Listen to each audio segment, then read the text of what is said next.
What is the one idea that could set you free from every limitation, break every invisible chain, and open the gates to your true abundance?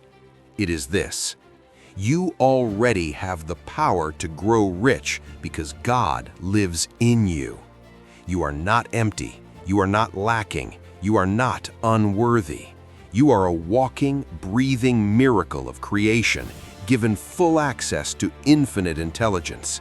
Yet most men never use even a fraction of this gift. Why?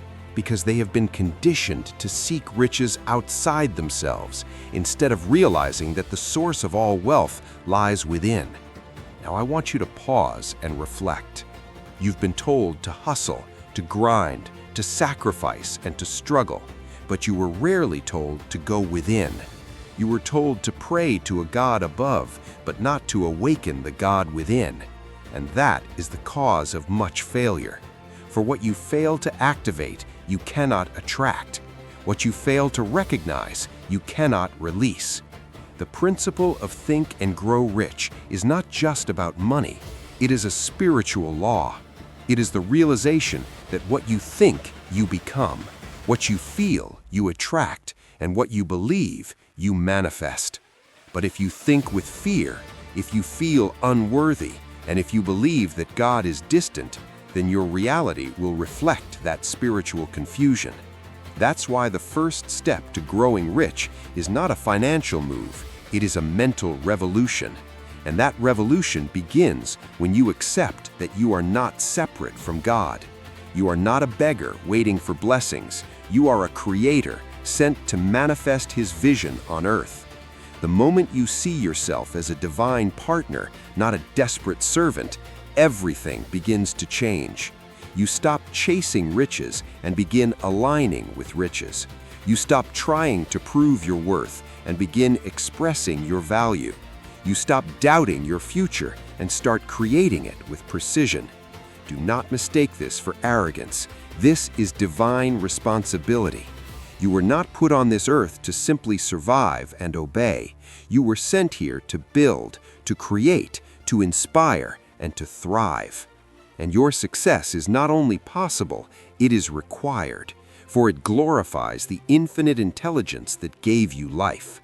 Now let's bring it down to the practical. If the God within you holds the key to all wealth, how do you unlock it?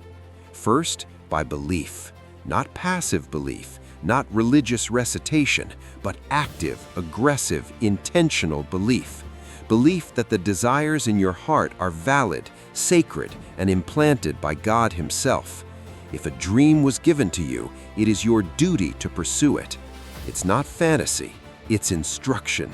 But belief alone is not enough. You must also discipline your mind. You must filter your thoughts with care, because your thoughts are seeds. Each one takes root and produces fruit, either good or bad. The man who does not guard his thoughts will live in confusion, but the man who chooses thoughts of faith, power, wealth, and possibility, that man begins to manifest heaven on earth. Your inner world is the womb of your future. You cannot plant poverty in your thoughts and expect prosperity in your bank account. You cannot water fear every day and expect to grow in faith. You cannot complain about lack and attract abundance. This is why you must become the master of your mind. You must think rich long before you touch riches. You must speak wealth before you see wealth. You must walk with confidence before results show up. And if you're waiting to feel ready, let me remind you, readiness is a decision. Most men wait for a sign from the world, but the world is waiting for a sign from you. That sign is your decision to rise, to build, to no longer tolerate mediocrity in any form. And that decision must be followed by clarity. Clarity is the engine of creation. A vague goal produces vague results. A weak desire produces weak action. So I ask you, what exactly do you want? What number? What lifestyle? What impact? What legacy? Don't just feel it, define it, write it, declare it, own it. because a man without a vision will perish, not from lack of effort, but from lack of focus. Once you are clear, begin to visualize, not as a childish fantasy, but as a spiritual discipline. See the life you were born to live. Picture it so vividly that your subconscious mind begins to accept it as reality. For when your subconscious accepts a truth, it sets forces in motion to bring it into form. You begin to act differently, speak differently, walk differently, and soon the world responds. This is how we think and grow rich with God, not apart from Him.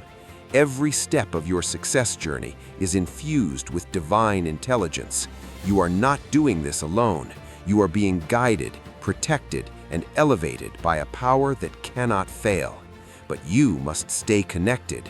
You must tune your mind like a radio to the frequency of success.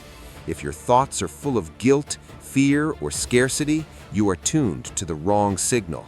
But if your thoughts are full of faith, purpose, and gratitude, you begin to resonate with the abundance that is your birthright. And yes, I said birthright. Wealth is not reserved for the few. It is reserved for the faithful. It is the natural outcome of a man who obeys the laws of the universe: thought, belief, decision, persistence, and generosity. When these are in place, wealth flows, not always instantly, but inevitably. And what about obstacles? Will they disappear? No, but your relationship with them will change. The man who walks with God sees obstacles as feedback, not failure. He understands that resistance is a teacher, that delay is development, that rejection is redirection. He does not panic, he pivots. He does not quit, he recalibrates. Why? Because he knows his outcome is already secured. He is not guessing, he is trusting. Let me tell you the truth. The richest men are not those who earn the most. They are those who think the clearest. They are those who no longer tolerate fear in their vocabulary. They are those who start their days not with worry, but with alignment, prayer, affirmation, decision. And this alignment is not religious, it is strategic. You cannot produce divine results with a chaotic mind. You cannot create like God and think like a slave. You must elevate your standard. The way you wake up, the way you speak, the way you walk into a room, all of it must be a declaration of the man you've decided to be. And what man is that? He is focused, he is intentional, he is faithful, he is generous, he is disciplined, he is connected, he is bold, he is powerful. He is a man who thinks and grows rich with the God in him, not just for his own sake, but to bless everyone assigned to his influence. Do you understand that your success is not just about you? It's about everyone who will be inspired, employed, elevated, and awakened because you said yes to your calling. There are lives attached to your discipline. There are breakthroughs connected to your obedience. There is legacy linked to your willingness to believe in what God has placed inside of you. So no, this is not about ego. This is about responsibility. This is about stewardship. And the first thing you must steward is your own mind. That is the birthplace of every miracle. You are no longer allowed to think small. You are no longer permitted to hide your gift. You are no longer available for the lies of limitation. From this moment forward, you are a vessel of wealth, wisdom, and world-changing impact. And that vessel is guided by divine intelligence every step of the way. Your thoughts are no longer random, they are reconstructed. Your actions are no longer reactive, they are intentional. Your emotions are no longer unstable, they are anchored in faith. This is the new version of you, the real version, the original blueprint that God had in mind before fear and failure entered the picture. And this version is unstoppable. So start today, start now, get clear, think boldly, write your vision, declare your identity, affirm your success, visualize your outcome, take daily action, give without fear, receive without guilt, Move with grace, speak with fire.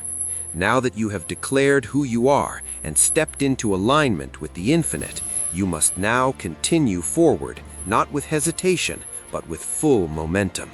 Momentum is the invisible force that rewards consistent action, and when that action is guided by divine clarity, it becomes nearly unstoppable. I have long taught the definiteness of purpose is the starting point of all achievement, and that principle remains true today.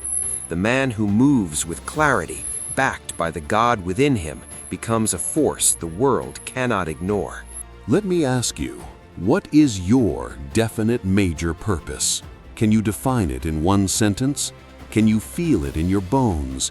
Can you speak it aloud with conviction? Because if you cannot, you are not building, you are wandering. A man without purpose is a man drifting on the tides of other people's agendas.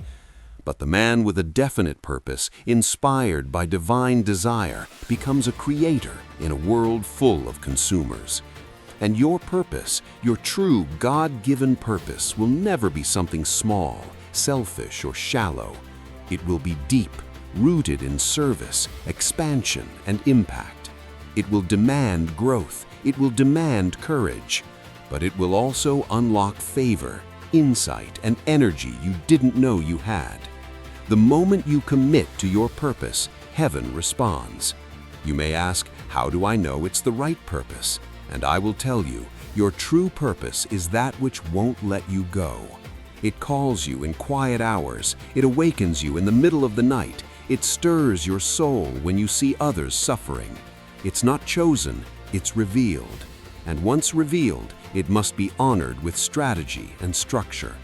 Write it down, build a plan, break it into actions. Refuse to let another day pass where you live on accident. The God in you is organized, He is precise, He is a builder, and you, made in His image, must also build. The difference between wishing and winning is strategy. And understand, strategy is not complicated. It is simply a series of intelligent, consistent actions taken toward a divine objective. You don't need to do everything at once. You need to know what to do now and then do it well. You must focus your energy like a laser, not a flashlight, because scattered effort leads to scattered results, but focused faith produces exponential return. Now I must speak to you about another sacred principle, decision. The man who is indecisive is double-minded, and the scripture teaches that such a man is unstable in all his ways. Wealth does not come to the confused. Success does not belong to the hesitant. Power does not dwell in the heart of the unsure. You must become a man who decides quickly and changes slowly. Why? Because decision is the mechanism through which you demonstrate faith. Every time you make a clear decision, you say to the universe, I know who I am, I know what I want, and I trust that what I need will be revealed to me as I go. That kind of man is rare, and that kind of man is rich. Don't wait for perfect conditions. Don't wait for full understanding. Don't wait for everyone to agree. Make the decision that honors your highest self, and then act like it's already done. When you commit fully, the details will follow. And once you've decided, you must protect that decision with persistence. Persistence is not stubbornness. Persistence is spiritual loyalty to your vision. It is the quiet refusal to surrender your divine right to a mediocre life. The world will test you. It will push back. But the man who persists, backed by purpose, reinforced by prayer, and driven by faith, cannot be defeated. Because he does not rely on external motivation, he draws power from within. And that's where the God in you becomes your advantage. While others grow weary, you tap into endless supply. While others quit at the first sign of difficulty, you remember that pressure is a sign of promotion, that opposition is proof that you are advancing, that delays are not denials, they are divine refinements. You must learn to love the process, to bless the friction, to see every setback as sacred, because all things are working for your good. All things, even the pain, even the silence, even the seasons when it seems like nothing is working, that's when the real work is happening. That's when you are being prepared for a level of success you prayed for but did not yet have the strength to hold. And that preparation takes time. But time is not your enemy. Time is your ally when you walk with God.